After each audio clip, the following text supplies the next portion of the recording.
ये कहानी लिया एंड टोवी की जिंदगी की सच्ची कहानी है, जिन्होंने अपने अच्छे दिल से, साफ नीयत से एक इंसान की पूरी जिंदगी बदल दी। VM film inside presenting the blind side.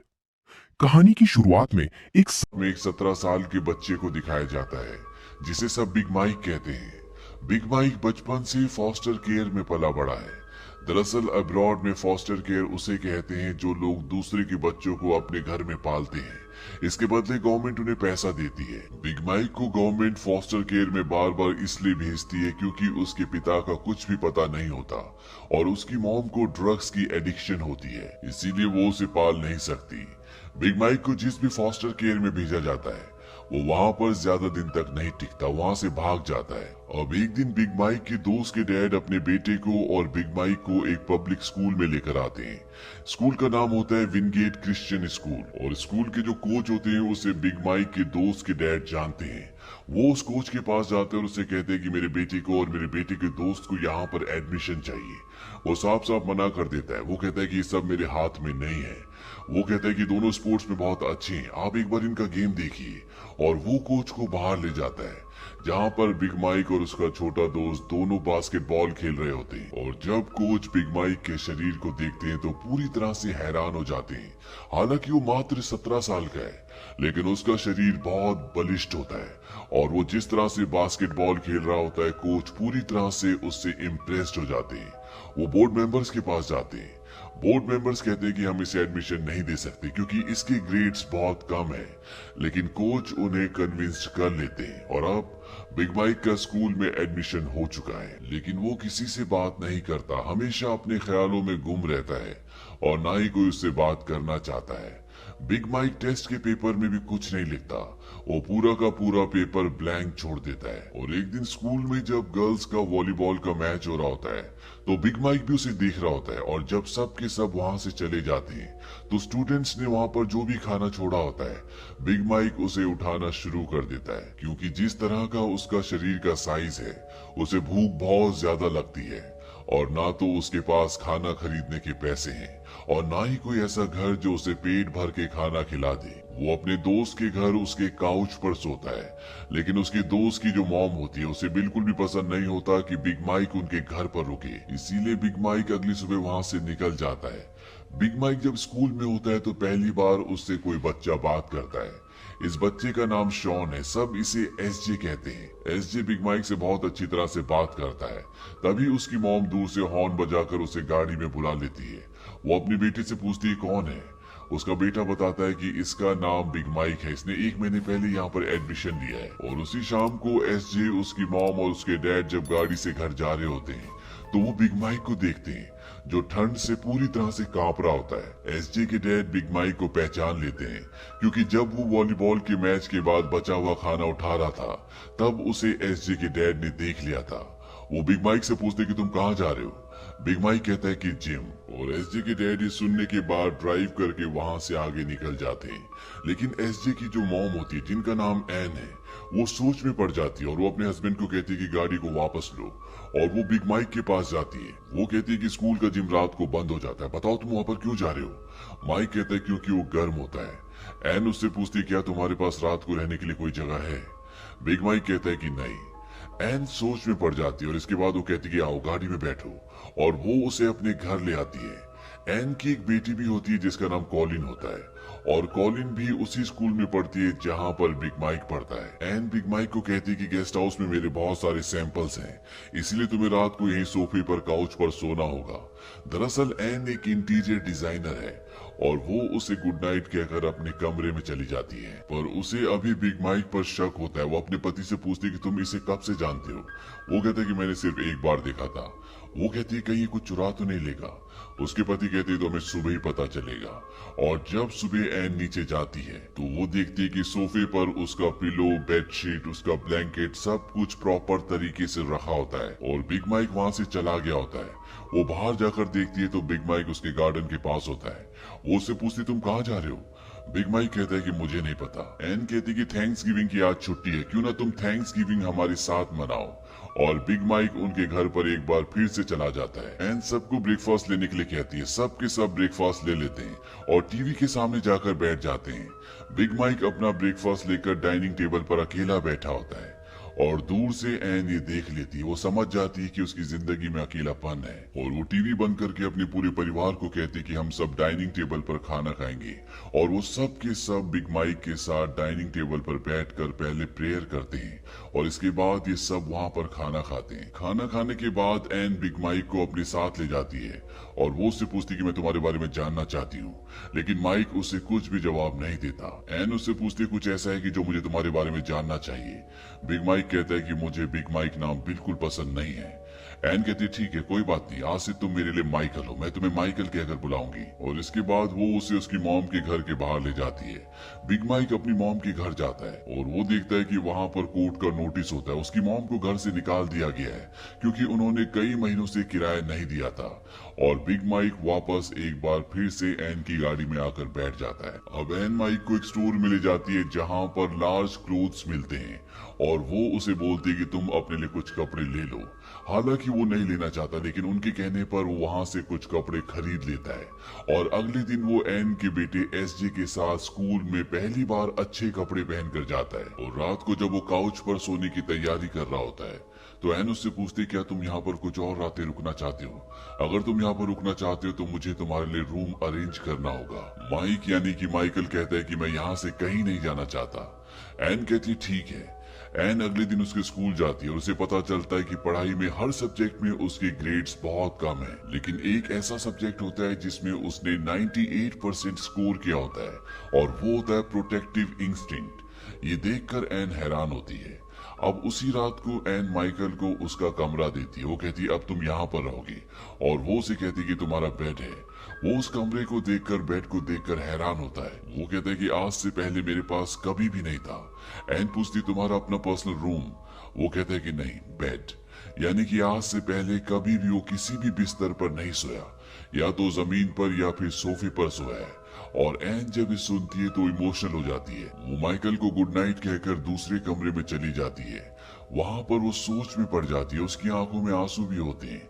दरअसल उसे एहसास नहीं था कि माइकल ने अपनी जिंदगी में इतना मुश्किल वक्त देखा है। और यहाँ से माइकल की जिंदगी बदलना शुरू हो जाती है। पढ़ाई पर ध्यान देना शुरू करता है, टीचर्स की बात सुनता है और साथ ही साथ उसके ग्रेड्स भी इम्प्रूव होना शुरू हो जाते हैं। और इसी खुशी में एन की पूरी फैमिली रात को डिनर करने जाती है। माइकल भी अब उनके परिवार का हिस्सा है। और जब वो डिनर करके बाहर आते हैं तो वो देखते हैं कि माइकल वहां पर जो वेटर होता है उससे गले मिल रहा होता है। और जब ये सब के सब गाड़ी से वापस घर जा रहे होते हैं तो एन माइकल से पूछती है कि तुम उसे कैसे जानते हो जिससे तुम रेस्टोरेंट में गले मिल रहे थे? वो बताता है कि वो मेरा भाई है। एन कहती ठीक है, हम कभी उससे मिलने जरूर जाएंगे। माइकल कहता है कि मुझे नहीं पता कि वो कहाँ रहता है। एन उससे पूछती तुमने आखिरी बार उसे कब देखा था? वो कहता है कि जब मैं बहुत छोटा था। एन ये सब सुनकर बहुत हैरान होती है। उसने कभी ऐसी जिंदगी के बारे में सोचा भी नहीं था कि एक ही शहर में रहने के बावजूद एक भाई अपने भाई से कई सालों बाद मिल रहा है और ना ही उसे उसके घर का पता है। दरअसल माइकल एक बहुत बड़े परिवार में पैदा हुआ था। उसके 11 भाई बहन और हैं। उसकी मॉम पूरी तरह से ड्रग्स में है और वो अपने भाई बहन परिवार के किसी भी सदस्य से टच में नहीं है। उसे नहीं पता कि कौन कहाँ रहता है। लेकिन माइकल की मदद करने के बाद एन की जिंदगी में बहुत बदलाव आना शुरू हो जाते हैं। उसे पहली बार जिंदगी में असली खुशी का एहसास होता है। उसे लगता है कि उसने अपनी जिंदगी में कुछ अच्छा काम किया है। और जब वो क्रिसमस कार्ड के लिए फोटो खिंचवा रहे होते हैं तो उस फोटो फ्रेम में वो माइकल को भी बुलाते हैं क्योंकि वो भी अब उनके परिवार का सदस्य है। लेकिन इस कार्ड को देखने के बाद उनकी सोसाइटी में बातें होना शुरू हो जाती है। एन की दोस्त भी उसका मजाक उड़ाती है। वो कहती है कि फोटो में तुम माइकल के सामने बहुत छोटे लग रहे थे। और वो उसे ये भी कहती है कि तुम्हारी बेटी भी उस घर में रहती है, तुम कैसे एक ब्लैक बॉय को अपने घर पर रख सकती हो? इस बात से एन को गुस्सा आता है। वो कहती है कि तुम्हें शर्म आनी चाहिए। ये कहकर एन वहां से चली जाती है और घर आकर वो अपनी बेटी से पूछती, क्या यहाँ पर माइकल के रहने से तुम्हें अनकंफर्टेबल फील होता है? एन की बेटी कहती है, हालांकि स्कूल में लोग बातें करते हैं लेकिन उससे मुझे कोई फर्क नहीं पड़ता, हम माइकल को घर से तो नहीं निकाल सकते। और अब ये फैसला करते हैं कि ये माइकल को ऑफिशियली गोद ले लेंगे। इसीलिए एन बच्चे को गोद लेने का प्रोसीजर जानने के लिए गवर्नमेंट के ऑफिस जाती है।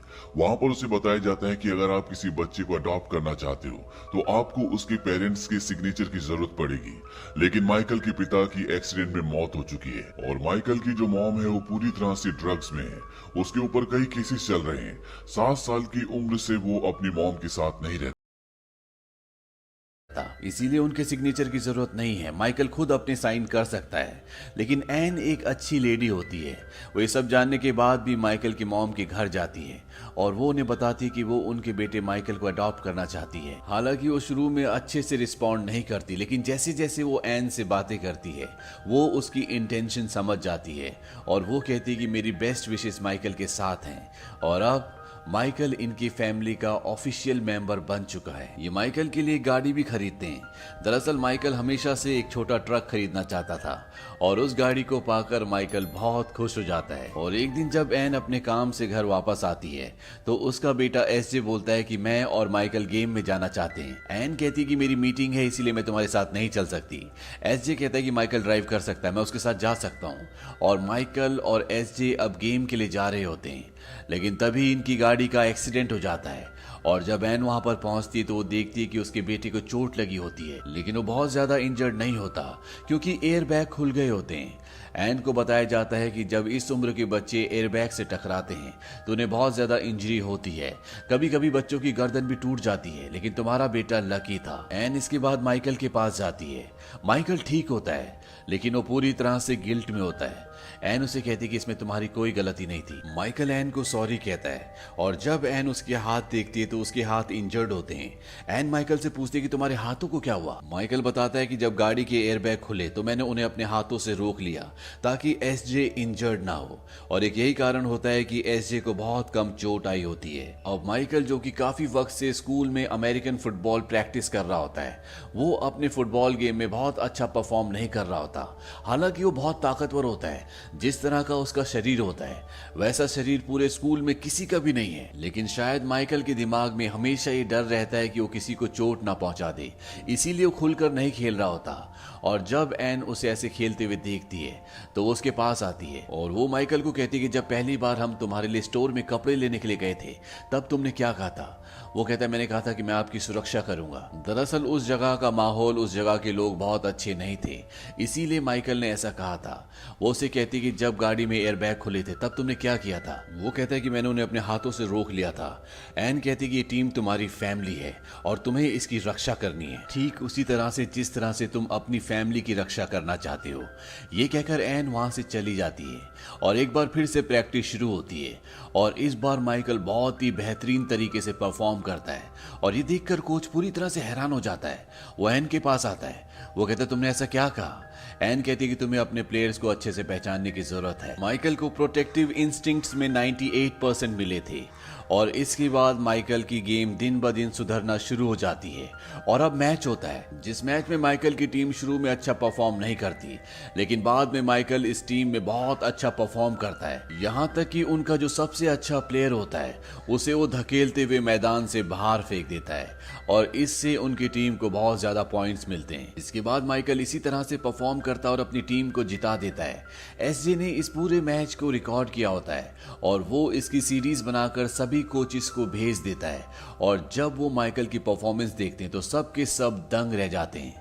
अब सब चाहते हैं कि माइकल उनकी टीम से खेले, उनके स्कूल की तरफ से खेले, इसीलिए उसके घर पर कई कोचेस आते हैं और वो माइकल से रिक्वेस्ट करते हैं कि वो उनकी टीम से खेले।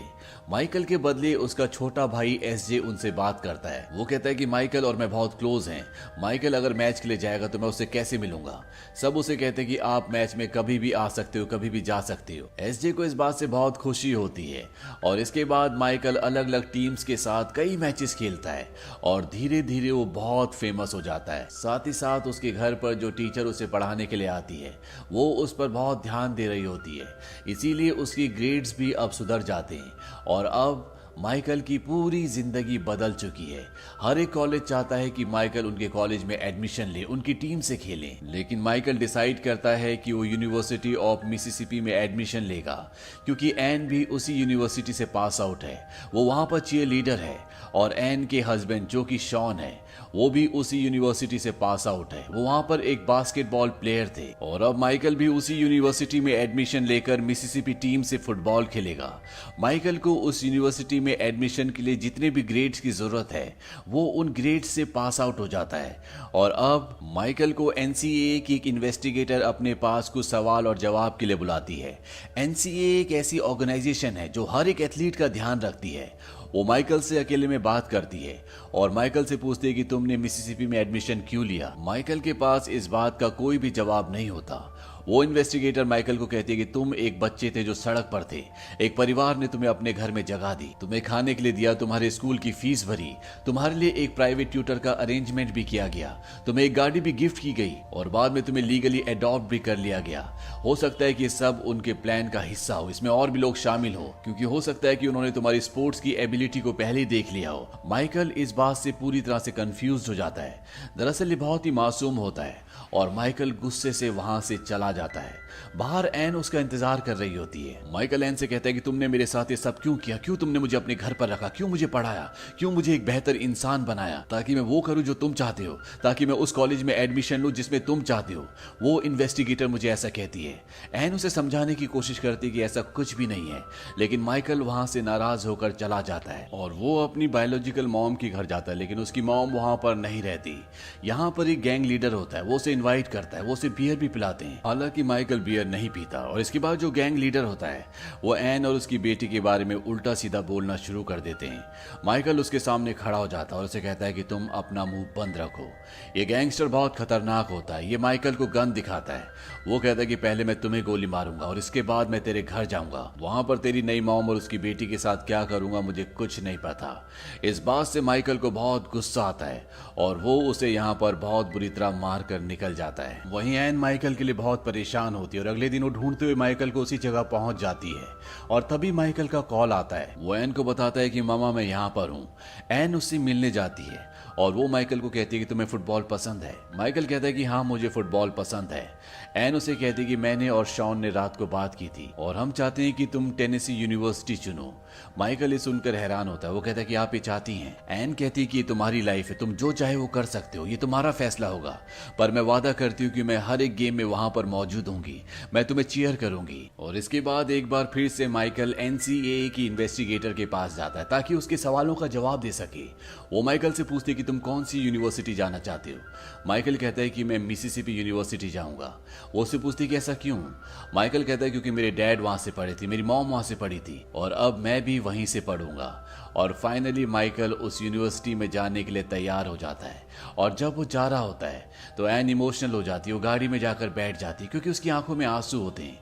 माइकल उसके पास जाता है और वो कहता है कि मॉम मैं आपको हक करना चाहता हूँ। और माइकल और एन एक दूसरे के गले लगते हैं। और अंत में न्यूज़पेपर में हमें एक आर्टिकल दिखाया जाता है जिसमें 21 साल के एक लड़के को गोली मारकर उसकी हत्या कर दी होती है और उस लड़के की भी एथलेटिक एबिलिटीज बहुत ज्यादा होती है। उसका जीवन भी ठीक वैसा ही होता है जैसा माइकल का है। अगर माइकल को एन की फैमिली ना मिली होती, एन ने सेल्फलेस होकर एक माँ की तरह माइकल की केयर ना की होती, तो शायद उसका भी यही हाल होता। और अंत में हमें माइकल की, एन की और उनके पूरे परिवार की रियल फोटोज दिखाई जाती हैं और बताया जाता है कि अमेरिकन फुटबॉल में माइकल ने एक से एक रिकॉर्ड बनाए और आज उसे पूरी दुनिया जानती है। और आज भी माइकल उन्हीं के साथ उन्हीं के परिवार का हिस्सा बनकर रहता है। ये कहानी अपने आप में हमें बहुत कुछ सिखाती है। एन ने जो माइकल की मदद की, उससे न सिर्फ माइकल की बल्कि एन की भी पूरी जिंदगी बदल गई। वो समझ पाई कि जिंदगी सेल्फिश होकर जीने का नाम नहीं है, बल्कि हमारी जिंदगी का कंट्रीब्यूशन दूसरों की जिंदगी में भी होना चाहिए। और अगर हम अपनी जिंदगी में एक भी इंसान की जिंदगी बना सकते हैं तो ये जिंदगी की एक ऐसी अचीवमेंट होती है जिसे इस दुनिया की कोई भी कामयाबी रिप्लेस तो नहीं ये कर थी सकती। पूरी कहानी द ब्लाइंड साइड की। उम्मीद करते हैं कि ये कहानी आपको पसंद आई होगी। इसी हिट, रियल और मजेदार कहानी के लिए अभी सब्सक्राइब करें वीएम फिल्म इनसाइड को। वीडियो देखने के लिए बहुत बहुत धन्यवाद। मिलते हैं किसी और मजेदार कहानी के साथ।